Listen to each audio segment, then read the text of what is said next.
Santi, en este momento, ¿podrías volver a invertir todo el capital de tu portafolio? ¿Harías las mismas inversiones o qué cambiarías? Pregunta Santos DF.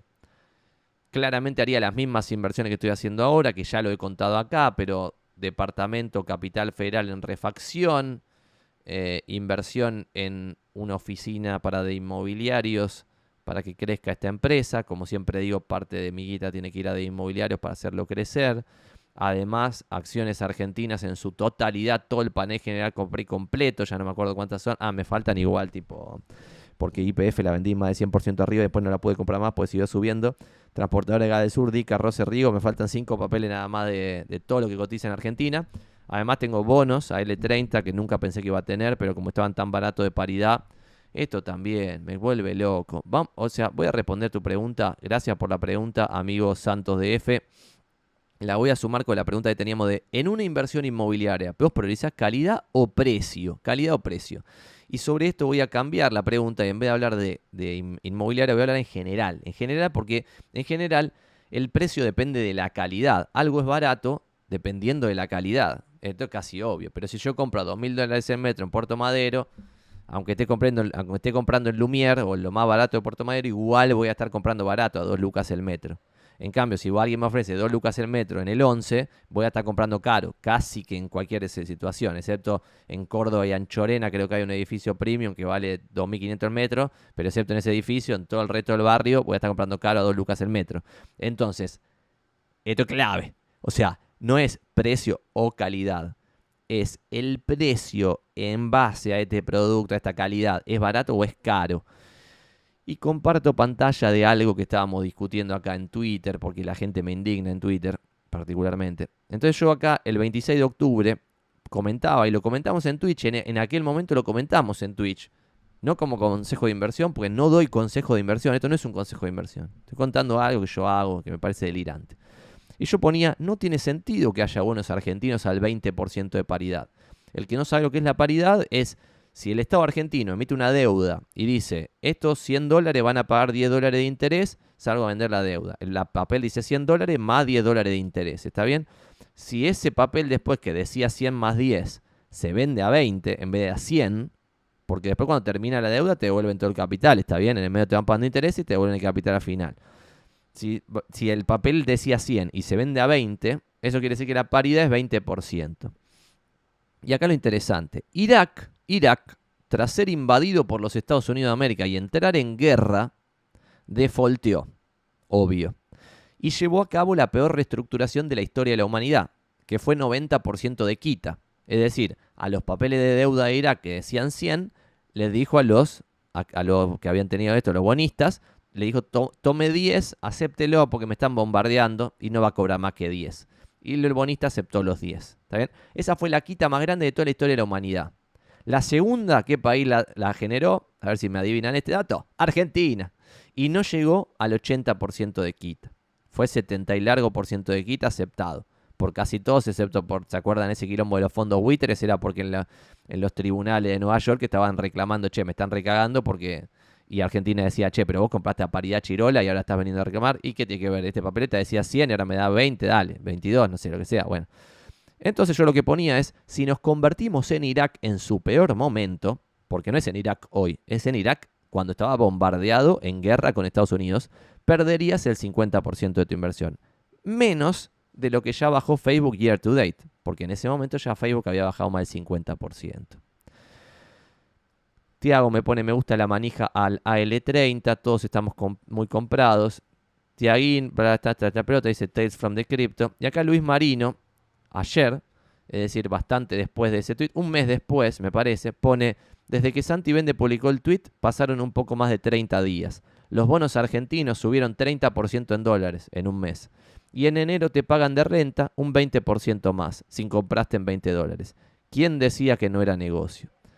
Y acá yo comento, voy a leer esto para dar un concepto general después, en base a esto de barato o caro, porque mucha gente no sabe interpretar la realidad y es importante leer libros para aprender a interpretarla. Y después quizás vos estás en desacuerdo conmigo, pero desde más o menos una igualdad de conocimiento.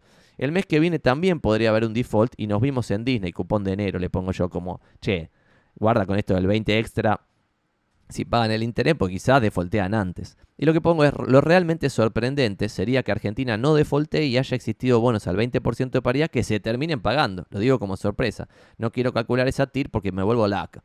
En el peor de los casos, si hoy defaultea, dice Luis, perdés el 70% del capital invertido en octubre. Pero te vas a un default comprado a un valor del 20% de paridad, exacto. Seguramente arreglan de acá a 2 años y no creo que se acepte una quita del 80%, lo que te da chance de recuperar lo invertido. Ese es el planteo, el que bien hace Luis Marino, que no lo conozco, tampoco conozco a ninguno de estos usuarios que está interviniendo en este tweet, en estos tweets, no conozco a ninguno, pero estoy totalmente de acuerdo con este comentario. Y ahora vamos a leer el siguiente. Dice Marino, el default ya está. Comprar bonos en default técnico no tiene sentido, no te van a pagar. Ningún inversor inteligente de los hedge funds lo hace, a no ser que puedan embargar la fragata Libertad. Vas a perder mucha guita y vas a seguir siendo pobre. No lo recomiendo. Bueno, acá está el problema de interpretación. Sigue esto en, no lo creo, no se trata de vender, de tener razón, sino de ganar plata. Te veo muy influenciado por el mundillo cripto, le dice al de arriba. La estrategia va más allá de si pagan o no. En el medio de mucha rentabilidad para aprovechar. Exacto, gracias Luis, le pongo yo. ¿Qué interpretan por esto? Los leo en los comentarios antes de continuar. Pero lo que yo quiero hablar de esto es de barato o caro. ¿Qué significa que un bono cotice al 20% de paridad? Que el mercado ya da por certeza el default. Es obvio que Argentina va a defaultear. La única pregunta es ¿cuándo? Pero es obvio que va a defaultear. Y ahí ¿es obvio? Pregunta. Es lo que descuenta el mercado. Pero a veces lo que descuenta el mercado no se sucede. Y así hace guita la gente que hace guita. Apostando en contra del consenso y de vez en cuando pegándola. En contra del consenso. Es obvio que en el precio se descuenta el default argentino. Porque si no, ¿qué clase de estupidez sería un bono al 20% de paridad de vuelta? Esto no tiene sentido. Está más barato, en ese momento, estaba más barato que los bonos de Ucrania en guerra. ¿Está bien?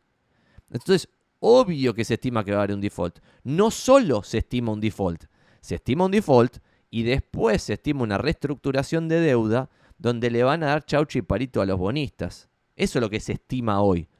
Entonces, si vos tenés un estilo contrarian y crees que va a haber un default, que va a haber una reestructuración, pero que en la reestructuración no vas a ir a la reestructuración de Irak en guerra, donde te van a pagar tan solo 10% de lo que decía la papeleta original, entonces hay guita para ser ganada. ¿Está bien? ¿Qué quiero decir con esto entonces? Que estamos comprando un producto de calidad chotísima, porque es un bono del Estado argentino, un producto de calidad chotísima, pero tan barato, que pasa a tener poco riesgo esta inversión.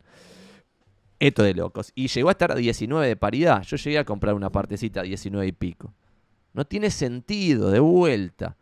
La peor reestructuración de deuda de la historia argentina fue tipo 20, redondeando 75% de quita, 25% te daban a vos después de la reestructuración. La joda obvio es que la reestructuración lleva un tiempo. Entonces quizá no te dan un nuevo bono, una nueva falopeada o con lo que sea que te den después inmediatamente del default. Defaultean, están 2 años hablando boludeces y después te dan algo nuevo. Entonces todo eso quizá no te cierra el número. Por eso la paridad es bajísima. Porque estiman un default, estiman una reestructuración y estiman ahí guita perdida por un montón de tiempo. Pero la joda es la que dice el amigo Luis Marino, que no lo conozco, en Twitter. Que es, si en enero hay un pago de cupón y ya subió 30% en dólares, si vos cobras un cupón, 2 cupones o un poquito más, es una locura la renta. ¿Está bien? Es una locura. Una inversión excelente. Lo mismo las acciones argentinas. Hay empresas que cotizan en bolsa, que tienen miles de hectáreas en Argentina, que son tasables, que se puede saber cuánto valen. A eso le podés quitar toda la deuda que tiene la empresa. Y te das cuenta que está a chauchi palito lo que cotiza la acción. Entonces ahí es lo mismo. La empresa es buena, ¿no? Está en un país donde no hay regla de juego, inseguridad jurídica. Quizá mañana sale uno, dice es propio y se le sacan 1000 hectáreas. Pero todo eso ya está descontado en el precio. En consecuencia puede ser un gran negocio comprar a pesar del riesgo argentino. Y esto es muy loco. Hay un inversor del cual el otro día hablaba, yo siempre acá comento que a veces participo de Baikal Inversor, que está muy bueno, y otro día hablaba con Santi, que es uno de los cracks del Instituto Baikal, que sabe mucho más que yo de inversiones, y le contaba un caso de algún inversor, creo que era Norbert Lu, que es interesante, es medio está oculto, nadie lo conoce. Después hablamos de cómo generar ideas de inversión copadas, como esto lo podemos ver ahora, lo voy a anotar después, me lo voy a tratar de acordar, si no me lo hacen acordar en los comentarios, cómo tener buenas ideas de inversión, una giladita que está copada. Hablamos de Norbert Lu, no sé qué, y me acordaba de uno, no me acuerdo cómo se llama el nombre, que compró empresas en Zimbabue en el medio de la hiperinflación zimbabuense. Y era un yanqui, no era un zimbabuense que entendía la economía local. ¿Está bien? ¿Y por qué hacía eso? Porque lo que se dio cuenta es que había empresas muy copadas que estaban vendiéndose la empresa entera a tipo el 5% del costo de reposición de la fábrica. Es decir, si vos querías hacer una fábrica de cerveza, por ejemplo, te salía 100 millones de dólares hacer esa fábrica. Y la fábrica entera se estaba vendiendo a 5 millones de dólares. Pero salía 100 palos hacerla. Y era cerveza, se iba a consumir, iban a seguir vendiendo. Y era la única, pues tenían poder monopólico porque es Zimbabue. Es un ejemplo, es decir, era de cerveza o de algo así. Entonces el chabón fue a Sudáfrica para tratar de en la bolsa de Sudáfrica comprar los papeles, bla, bla, bla. Con el quilombo de la hiperinflación y el quilombo jurídico de Zimbabue, dejaron de cotizar las empresas zimbabuenses en Sudáfrica. Y entonces el chabón tuvo que cruzar a Zimbabue y comprar en la bolsa zimbabuense, que era un desastre. Y compró ahí mucha plata. ¿Está bien? Y cuando alguien cuenta esta historia, dice, pero este chabón estaba totalmente loco, era un delirante del cerebro. Y ahí la joda es, ¿qué puede pasar? ¿Desaparece el capitalismo en este país y no existe más, no se va a respetar más mi derecho de propiedad? Ese es el riesgo. El resto no existe porque ya se está descontando una situación tan catastrófica, que puede ser esta, como está pasando ahora en China. Si China no pasa de vuelta al comunismo hardcore, haber comprado algo en China y mantenerlo 10 años va a ser una inversión espectacular. Y esto es obvio, pero la joda es eso, que existe ese riesgo de que quizás, no sé, te expropian cierta parte del capital o dejan de cotizar los papeles en todos lados y quedás, como ahora pasa con Rusia, que algún pobre papanata había invertido en Rusia y le quedó un porcentaje accionario de una empresa con el cual no puede hacer nada ahora, excepto con alguna delirio cripto que le dan las cripto no sé de dónde mierda y un ruso le compra la participación a Chauchi Palito, obviamente. Pero ahí también hay un negocio. Entonces guarda, porque el riesgo yo no lo entiendo como volatilidad, y esto es la parte discutible que se puede hablar más civilizadamente. Alguien puede entender el riesgo como volatilidad. Si la fábrica esa que 100 palos en la reposición se compra 5 y mañana baja a 2.5 y después sube a 10, y después baja a 2, y después sube a 5, y después sube a 15, y después en 1, alguien vería esa inversión como extremadamente riesgosa. Pero si la empresa no va a quebrar porque gana plata, si hacer esa fábrica sale 100 palos, y si por otro lado ves que el único riesgo es que se desaparezca el capitalismo y que pierdas el derecho de propiedad privada sobre esa fábrica, bueno, eso es lo único que tenés que descontar, que el resto quizás ya está descontando. ¿Se entiende lo que voy con esto? Lo mismo en departamentos. Si yo estoy comprando un departamento de 4 ambientes en Recoleta, buena zona, a 100 lucas, no me importa nada. Ya está. Es obvio que es muy pero muy barato. Y eso es lo que hay que buscar. No algo barato o de calidad, porque ese es el error de todo el mundo. Yo, en la buena época, empecé en el 2016, lo conté antes, pero a fines del 2016 hice las primeras ventas. 2017, que por suerte me agarré en actividad, he vendido propiedades en Coronel Díaz a $4.000 el metro, propiedades de clase media totalmente normales. ¿Y por qué pasaba eso? Porque mucha gente elegía un producto de calidad, no le importaba el precio. Prefería comprar a 4 lucas sobre Coronel Díaz en Palermo barra Recoleta antes que comprar a 1.500 en Balvanera, en la zona norte de Balvanera, porque otra zona se destrozó, son pedazos. Pero si vos comprabas a 1.500 en Balvanera, hoy esa propiedad quizá vale hoy 1.000 el metro en vez de 1.500. Está bien, bajó 33%. En cambio, la que comprabas a 4 lucas en Coronel Díaz, hoy vale 2 lucas el metro. Bajó 50%. ¿Por qué? Porque está sobreofertado aún más el mercado de Coronel Díaz que el mercado de Balvanera. Entonces, ¿ahí valía comprar calidad o precio? No, no era calidad o precio, era el precio en relación a la calidad. Si vos me hubieras dado a 3 lucas el metro en ese momento en que estaba 4 en Coronel Díaz, quizás yo lo hubiera comprado y perdía el 33% ahora. Lo mismo en Balvanera, si era 1.200 en vez de 1.500, bueno, etcétera.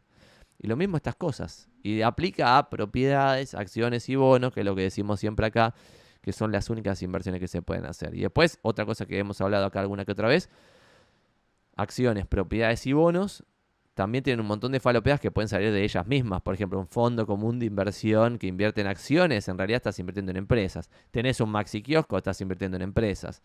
No sé, tenés una participación en CDRs, que son certificados de depósito argentinos que representan empresas yanquis o de otro país, estás invirtiendo en empresas. Estás invirtiendo en ADRs, que son papeles que en Estados Unidos, es lo mismo que el certificado de depósito argentino, es American Depository Receipt, que es un papel que dice que representa una acción, por ejemplo, Argentina en Nueva York. ¿Está bien? Estás comprando un ADR, estás comprando empresas. Estás comprando un CDR, estás comprando empresas. Estás comprando acciones, estás comprando empresas. Estás poniendo un maxi kiosco, estás comprando empresas. Entonces, empresas, propiedad, real estate en cualquiera de sus formas y bonos, deuda en cualquiera de sus formas. Calidad y precio mezclados. Hay que comprar barato. Y se sabe lo que está barato.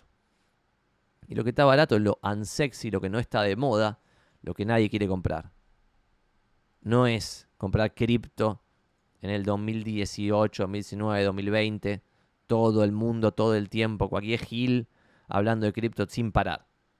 Es obvio que va a terminar mal, no tengo ni que saber lo que va a pasar en el futuro. Es obvio porque está de moda.